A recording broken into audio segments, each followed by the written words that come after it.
জি। আহ, জনাব শাহিন আলম বলুন। আসসালামু আলাইকুম সাগর ভাই এবং যারা এখানে বিজ্ঞ আলোচক বিন্দু আছে, আমি সকলকে আমার পক্ষ থেকে সালাম জানাচ্ছি। আসসালামু আলাইকুম। সাগর ভাই, আমি এখানে যে সজয় সেনগুপ্ত এবং পরশ ভাসানী, আমি এই দুইজনের কাছে দুইটি প্রশ্ন রাখতে চাই।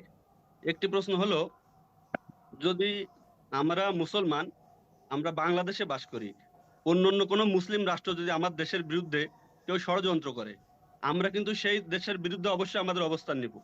বাট যারা এই দেশে হিন্দু সম্প্রদায় আছে, পার্শ্ববর্তী দেশ ভারত যখন আমাদের দেশের সার্বভৌমত্বের ব্যাপারে তারা যখন হুমকি স্বরূপ বিভিন্ন ধরনের কথা বলে, তাদেরকে আমি কেন কোনো ধরনের প্রতিবাদ করতে দেখি না? যেমন ধরুন, কিছুদিন আগে আমাদের চট্টগ্রামকে আলাদা করে নেওয়ার জন্য ভারতীয় গণমাধ্যম